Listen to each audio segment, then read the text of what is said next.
Hi, gang. I bet you never expected to see two videos quite so close together, did you? Well, I'm trying to get back into the swing of things, so bear with me. Formatting and the intros may change from time to time. This is a one-man operation here, and that's one of the reasons. One of the things that has discouraged me from doing videos is that trying to set up all the equipment for doing these intros is not always easy. And so consequently, when you're a one-man band, so to speak, there's a lot to do, a lot to coordinate. So you just have to kind of bear with me on that. But anyway, let's get past all that. This video is probably one that a lot of people have been wanting to see. We're going to be building and painting a classic kit. We're going to be painting the Dark Horse creature from the Black Lagoon. Okay? This is one that I've always wanted to paint, and I'm finally getting my chance via a client who asked me to paint this. So, what can I say? This is a cold cast porcelain kit. Virtually no cleanup. There were a couple of areas I had to take care of, but for the most part, it was a fun kit to do. Not very many pieces, and again, it was a real fun paint. So, without further ado, let's roll the video opening, and then we'll get started.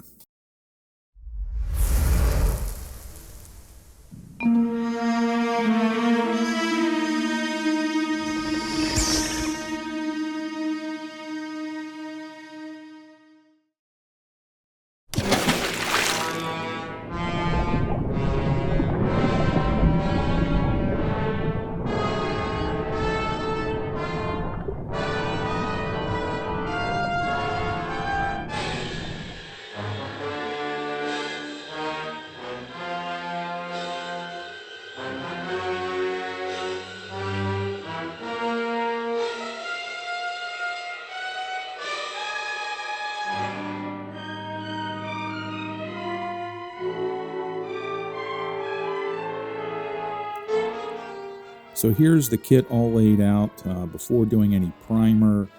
They did a really good job on the breakdown. The body, the legs, and the head were all molded as one piece. I did make a few modifications as to where the arms joined at the shoulders because the client was extremely concerned over shipping this thing as one piece. So I did make a few minor modifications. I wanted to make sure that both arms joined securely and that there would be little to no seam involved or left after the gluing. So I worked very hard at trying to set this kit up so that it could be broken down for shipping, and then the client could simply apply some glue and glue the parts on.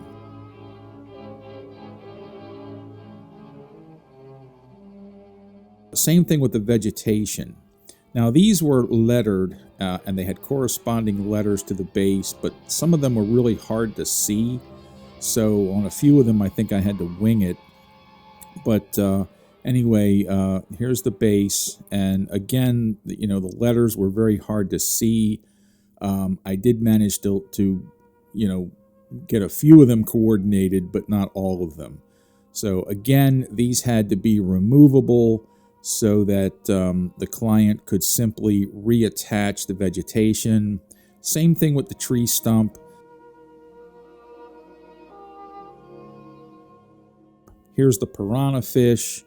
Wasn't completely accurate, but it was good enough. Here's the eel. These were really good castings. Of course, this is a cold cast porcelain kit. Now the model has all been primered and is now ready to receive paint. I generally like to wait 2 days after primer just to make sure that the primer is completely set. And of course the figure, I ended up pinning it to the base. So I applied, I used a brass pin. I drilled a hole all the way through so that I could easily line up the holes through the leg and into the base. And that way a pin could be inserted, and the pin actually ends up going all the way past the surface of the leg, and that can be covered over with a little bit of glue. I start off with a honey brown by Deco Art, and I'm going to airbrush that onto the sand onto the base.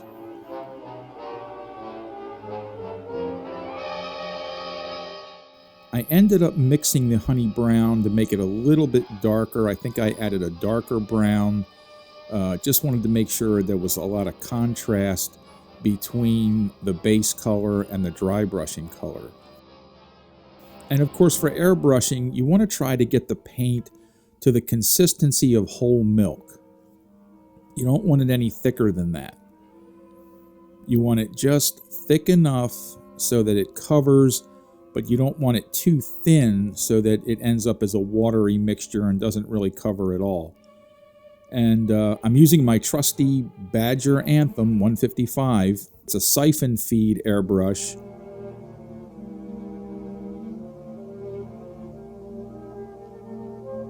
I'm just applying a nice even coat of that brown mixture all over the entire base.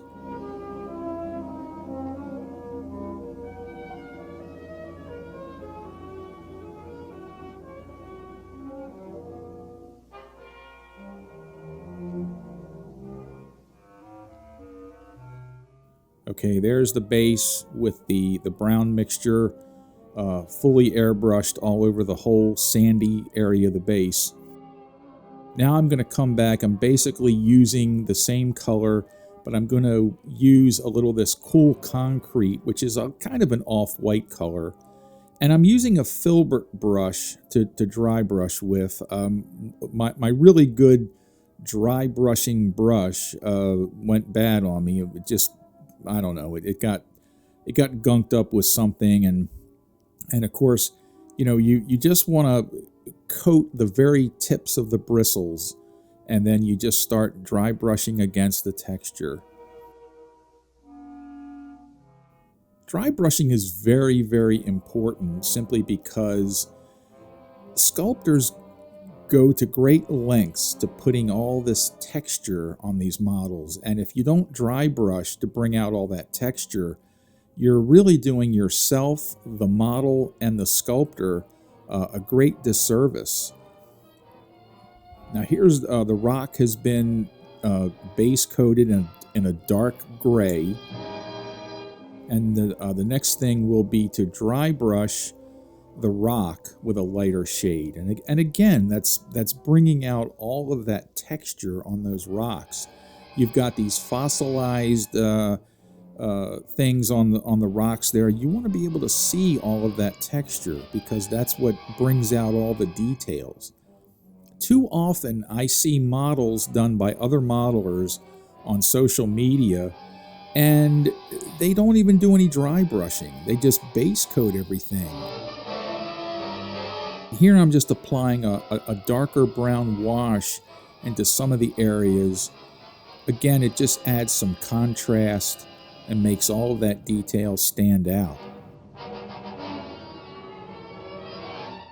It helps all that dry brushing to pop out a little bit more.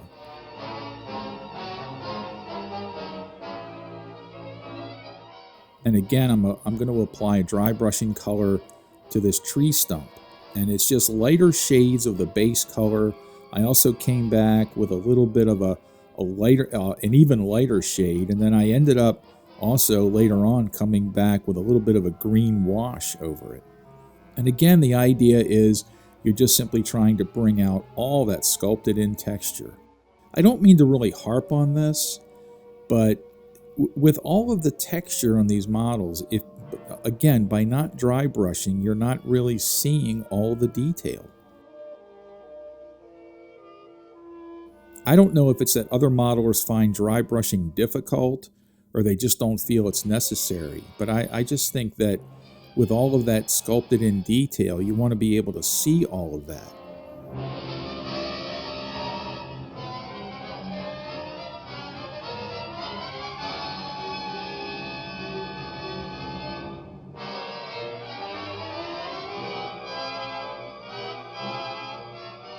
Just want to get the barest amount of paint on those bristles. If you apply dry brushing too heavily, depending on the effect you're looking for, it can start to look like frosting on a cake, and you really don't want that. But again, it honestly depends on what you're dry brushing and the effect you're going for. Here I am applying it a little heavier, simply because those textures, those lines are quite deep, and I want to be able to see all of that detail. Sometimes you can apply it heavy, and other times you want it light and subtle. You have to kind of use your own judgment. It's all based on what you're painting and the effect that you're actually trying to achieve.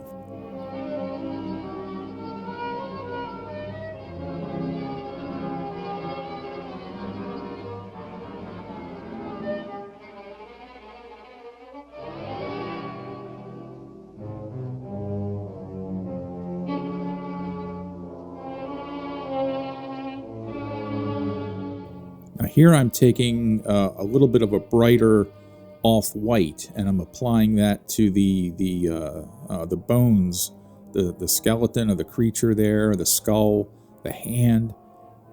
Again, it makes all that detail pop. Here I'm going to take the vegetation and I'm going to base coat it. All of these have been coated with primer and allowed to dry. So I'm using a festive green, a black, and a golden yellow.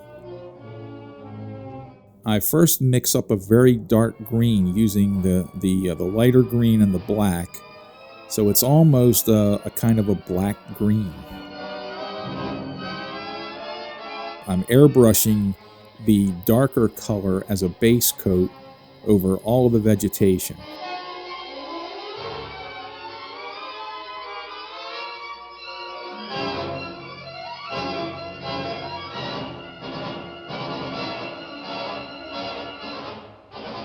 Okay, now all the vegetation has been base coated with the darker green. So now I'm going to come back with a lighter shade, and that's where the yellow and the green come in. I'm not going to use any of the black this time. This time I'm going to dry brush using a lighter shade. And again, you want to just get the barest amount of paint on the brush. I mean, just look how the details pop. You still see you've got all that texture, but now you're able to see all the raised lines. And again, here's where some people don't even bother to dry brush. So you're not even really seeing all of that detail.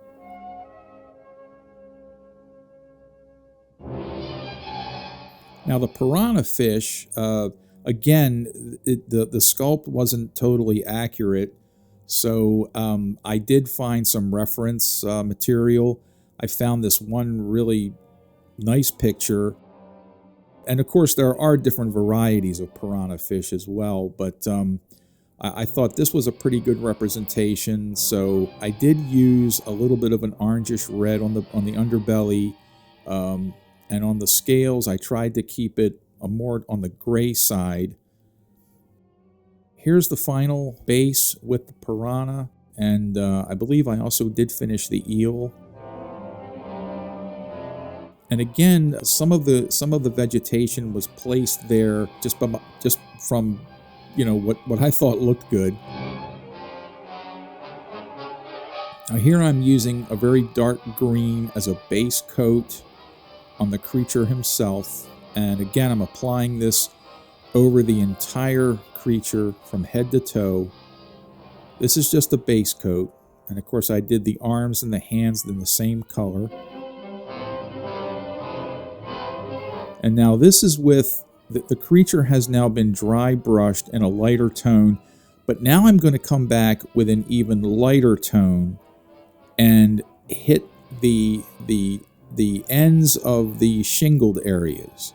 I want to try to avoid getting it on the areas where on the underside of the shingle. I'm trying to keep the dark areas. And for that, I'm using a green, an orange, and a little bit of white for a lighter tone. Orange can affect the color of green in such a way that it still has a green color to it, but it changes it. It it ends up making it lighter, and it just has that fish-like or amphibian color. I'm not sure how to describe it, but it alters it in such a way, and by not using yellow, which to me will make it look a little bit more toy-like. So it lightens the green, and I add just enough of the white, and see, I'm just hitting sort of like the leading edge of the shingled areas here. So by doing this, you're increasing the amount of detail, and it adds that slight tiger stripe effect. I also use the same tone on the piranha just to sort of lighten him up a little bit to make him stand out a little bit better. And here's with all the dry brushing done, and the next phase, of course, will be to do the face. Here I've got all the claws painted. And here's the eyes have been painted and the mouth. And here we are, the final product.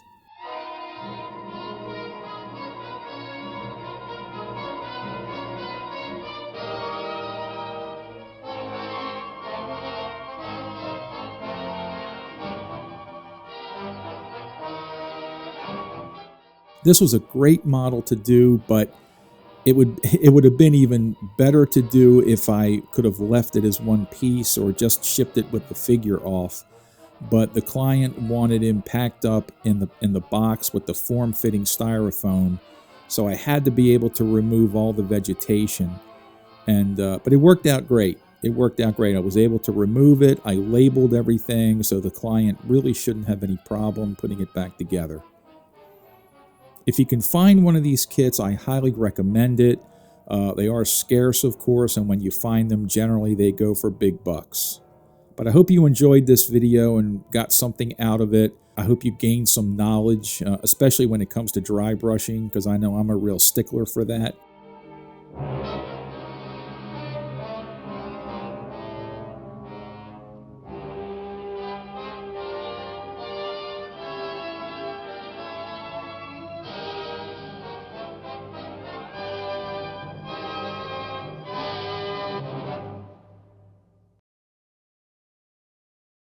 Subscribe to my channel, please, and stay tuned for future videos. Thank you.